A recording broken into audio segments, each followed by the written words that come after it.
Yeah. Remember when phones used to be more dependable? Oh, definitely. Phones are not. Well, Phones there are weren't just computers those days. however they did it back then, we should do it that way again. Yeah. We have on the phone. Oh my gosh, what a troubling topic. But maybe it shows something about us as a civilization, us as humanity. Is it Kaylee Robin? Kaylee Nicole? Callie, I think. Kelly Nicole Gross is on the phone. She is an associate professor of African and American Diaspora Studies at the University of Texas at Austin. She was featured on NPR. She's a consultant for the PBS show called History of Detectives. She's a contributor to Ebony, The Huffington Post, American Prospect, Jet Magazine, The Root, is it Truth Out? And she's written a book called Hannah Mary Tabbs and the Disembodied Torso. Wow, a tale of race, sex, and violence in America. Oh my gosh! And when did this happen? The mid 1800s in Philadelphia, right? If I remember right. Mm-hmm. Good morning, Callie. How are you? Hi. Good morning. Thanks so much for having me. Oh, you're welcome. I apologize about the phones. They're just crazy. I don't know what's with the phones. No, I think I was dialing the wrong number. So. Oh, well, that explains a lot. That explains everything. It does. It does. Well, where are you calling from? So I'm actually a professor of African American Studies at Wesleyan University. So I'm calling from Middletown, Connecticut. Oh, okay. I'm up north. Okay, I'm sorry. I had the wrong college. So, I had to look up what diaspora meant. In fact, I had to look up how to say it. I don't even know if I'm saying it right. Yeah. You are diaspora. Uh-huh. But it really applies to African Americans truthfully, the African American people were from one tiny area of the world, and they're all over the world because of involuntary reasons. Like Europeans are all over the world by choice, in the most part. Right. But the African diaspora refers to the folks who were taken from Africa and dispersed throughout the continent. So South America, the Caribbean, North America, Europe, just all abroad. Yeah. Mm-hmm. Well, tell me, how did you discover this? This is a true story, right? Yes, it is. Hannah Mary Tabbs. How did you discover her and her story, and who is the disembodied torso? Okay, so my first book looked at Black women's experiences with criminal justice in Philadelphia in the late 19th to early 20th centuries. And while I was doing that research, I came across this case in the scrapbooks that were maintained by the administrators at Eastern State Penitentiary. And it just had pages and pages of clippings about this trial about a dismembered torso that had surfaced in a pond just outside of the city. And once I started reading it, I probably was like the folks in the 19th century. I could not put it down. Every time I saw it, it couldn't get more bizarre. It did.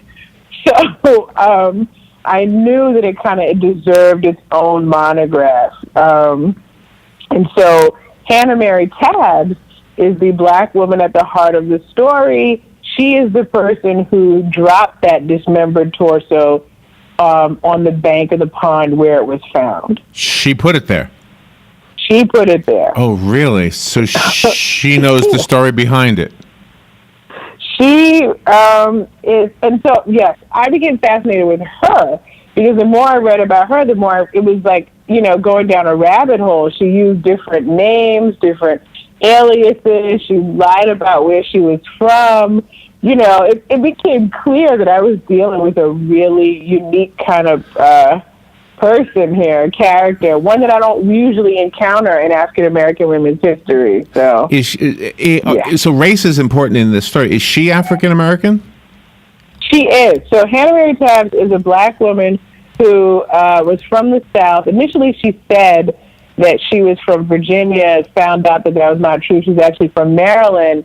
And the disembodied torso, it turned out to belong to a very light complexioned Black man, someone who they would refer to in that time as a mulatto. Uh-huh. But because he was so light complexion, when the torso first surfaced, they thought that it might belong to a white man. Mm-hmm. So this is also the reason that it got all of that attention. because, they took clearly the murder of a white man really seriously. So right there, that says something about our attitude toward the different races. Oh, absolutely. Yeah. I mean, and so what had them stumped was that until they could sort of determine his actual race, they didn't really know which world to police or to search. So they weren't sure if they were going to be going to the white world to look for suspects or the black world, because all violent crime, then as now, tends to be intra-racial or within the group. White people mostly kill white people. Black people mostly kill black people. Okay. And it's a fascinating location for the story in Philadelphia, because as you point out, this was post-Reconstruction Philadelphia, and this was a place where blacks could live harmoniously. Right. So they thought. Right. Philadelphia had actually abolished slavery much earlier. So once the country gets founded, you have Philadelphia in 1780 enacting an act for the gradual abolition of slavery. So most blacks all blacks basically in Philadelphia had been freed. I think the last enslaved person was freed in Philadelphia in 1847. So, a long time, or over a decade before, the Emancipation and the Civil War and all the rest. Mm-hmm. Yeah. So they thought that Philadelphia was going to be this great place, this land of opportunity, because after the Civil War, folks like Hannah Mary Tabb and other newly freed blacks migrate to Philadelphia. Yeah, I mean, I don't need to tell you, but, the freedom that was made a law still took a long time before society actually considered everybody equal. I mean, the law was the law, but people's attitudes are harder to change than a signature on a piece of paper. Oh, I mean, that's absolutely true. And I think it becomes really apparent in the Torso case that, all of these issues around race and gender and sexuality and justice sort of collide, right? Initially, they're not sure the race of the victim, so that, they're determined to find that out because of all this anxiety. It's this moment where they're not sure who's going to be who, basically. So you don't just have black folks migrating to the city, you also have a lot of folks from Europe. So you have Irish, Italian, you have Russian Jews, you have Polish people starting to emigrate to the city, and they're not sure who they want to consider as actually white. Can I throw something? Can I throw something else into the mix? I've always been curious about I'm guessing if there were wealthy people, they weren't black. But does and forgive me if that's insulting in any way, but I've always thought that there were poor whites and there were poor blacks and there were rich whites, but there weren't that many rich blacks, at least back in those days. I mean, now I'm not talking about now. Right. So did money, did wealth play a role at all in the social landscape? I mean, it does. It does has less to do with this particular case. Certainly, and so here's the thing about Philadelphia. It was unique in that it had a concentration of sort of elite African Americans or folks who were well-to-do. But again, I mean, these are very small numbers. Oh, okay. But that said, it had less to do with the case. Once they actually do identify the victim, it becomes clear that, Hannah Mary Tabb, who was a married woman, was having an illicit affair with a man who was 10 years younger than her. And maybe that's where the money part comes in. Was there money or wealth? You know how, gosh, when wealthy people get involved with younger people. Yeah, I mean, is that part of the story? Oh, no, not at all, huh? I think there may be an element to it in that she definitely sort of took care of him to some extent, but they were both, just to give you an idea, they both worked as domestics. So they actually met on the job. Okay. She was, a domestic for an attorney in Center City, and he initially was the coachman, but he had been fired for being drunk on the job. Okay, all right. So, right. Wow, this is a great. All right, we started late, and that means our break happened early, and I missed it. So let me take the break now, catch up on that, sure. And we'll be right back. Callie and Nicole Gross on the phone. The book is called Hannah Mary Tabs and the Disembodied Torso. This is a true story, a tale of race, sex, and violence in America. We'll be right back to find out more about the book. The weather is brought to you by myfwc.com. Safe boating is no accident. For Monday, looking partly sunny and breezy with a high of 79 to 81. Then Monday night, partly cloudy, a few showers, low 62 to 71. On Tuesday, times of clouds and sun, a shower in spots and breezy, high 81 to 84. And then on Wednesday, sunshine and some clouds, a shower in spots. It'll be breezy with a high of 82 to 86. From the Florida Weather Center, I'm meteorologist Evan Duffy. There's nothing like driving through your hometown, the familiar sights and sounds of your community. As your hometown bank, Florida Credit Union can make that ride even smoother. Let us start up an auto loan for your new ride or refinance your current auto payments today. No waiting, hassles, or stop signs. You can even apply online. Danny Warfel here. Look how easy Florida Credit Union's made it to drive a new car. Florida Credit Union, connecting your money to your life. More info at www.flcu.org. Stay informed on everything going on in the Villages with the Village Spectator newspaper. The Village Spectator is exclusively devoted to the Villages with news, commentary, and more. And yes, they have Tom's Picks, a free referral for people who are looking for a company to do work for them. Tom's Picks will refer the company that fits your needs, and all we ask is that you tell them where you heard about them. Call Tom's Picks at 804-1223 and pick up your copy of the Village Spectator today. Now read Ocala Downtown newspaper online. Need a mailbox rental but need more information? Remember, Personal Service Center, 789-6683. How does $10 a month sound with just a 3-month commitment? Remember, Personal Service Center, 789-6683. Mention WOCA and the setup fee is waived. Personal Service Center will email or text notifications to you when your packages arrive. Even scan mail so you never actually have to pick it up. Now that's service. Personal Service Center, 789-6683. Located on the corner of Northeast 25th Avenue and 24th Street, Ocala. Look for the yellow sign.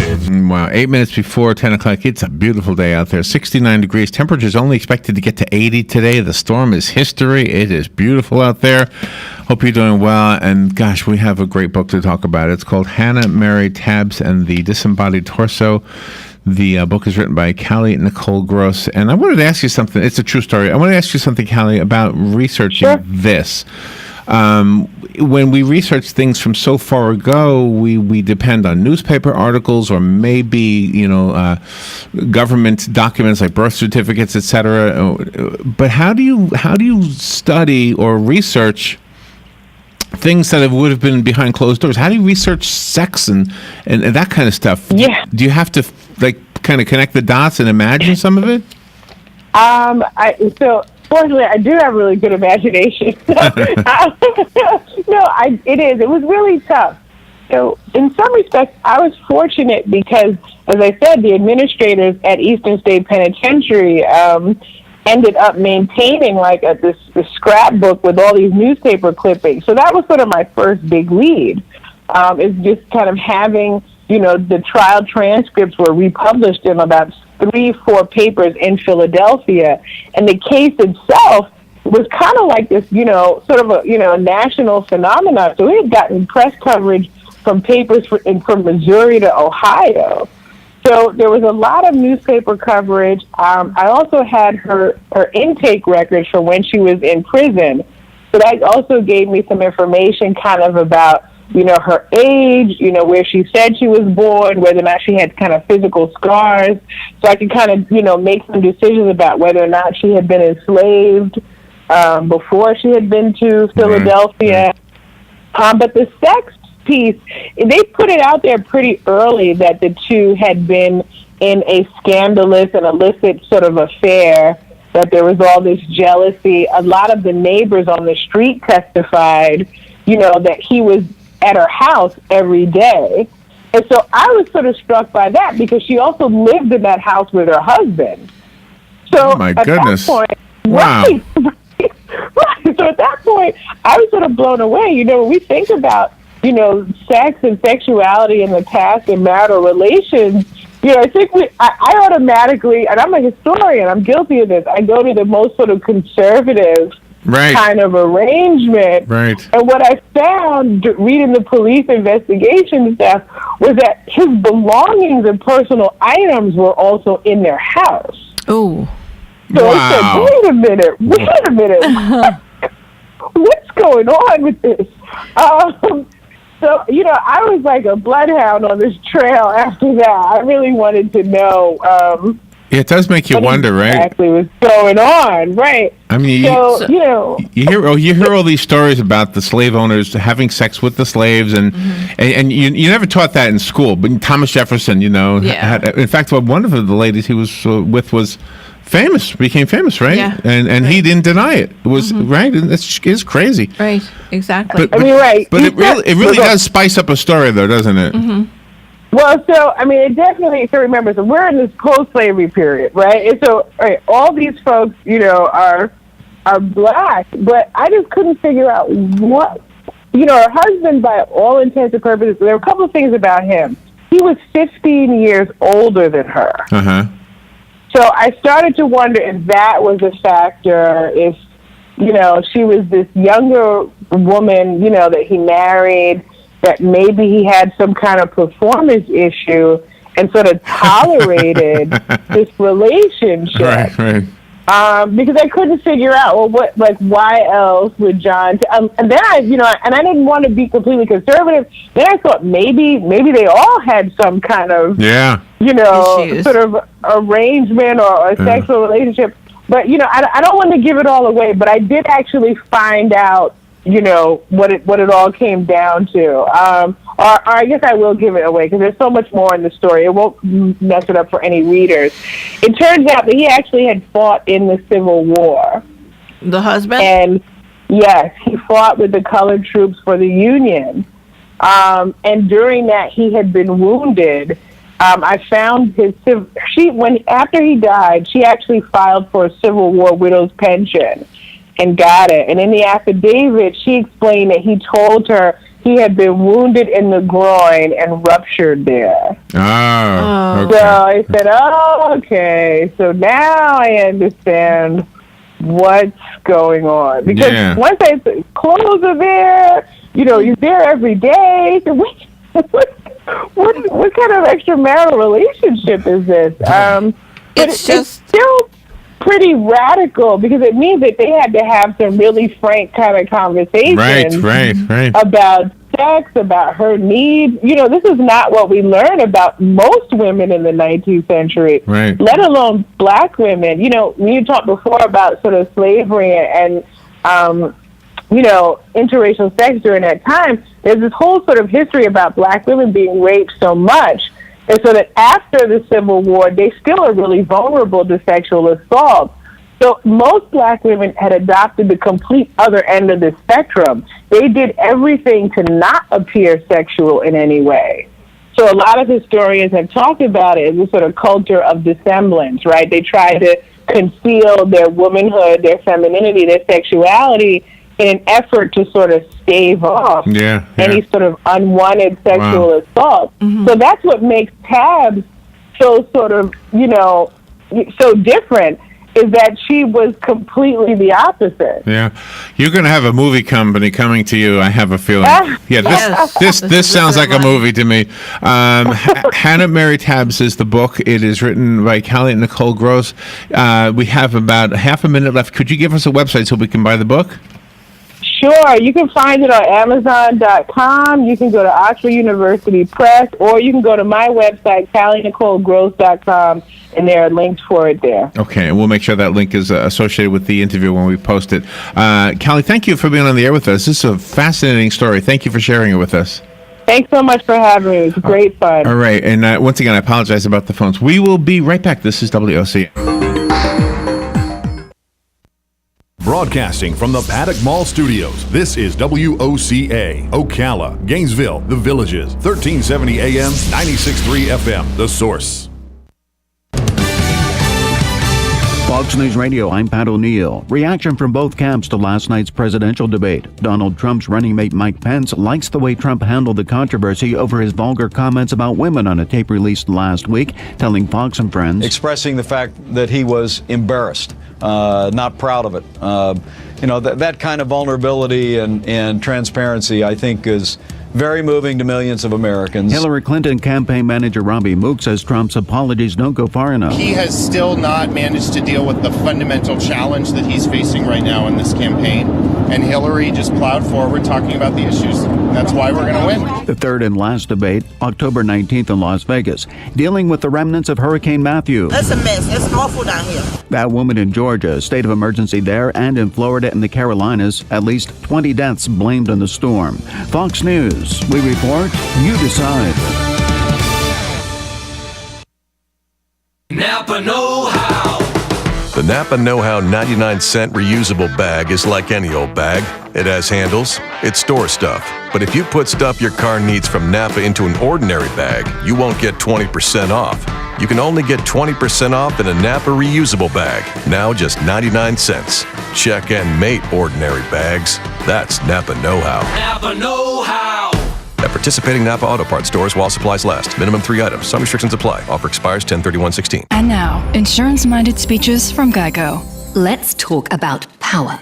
To illustrate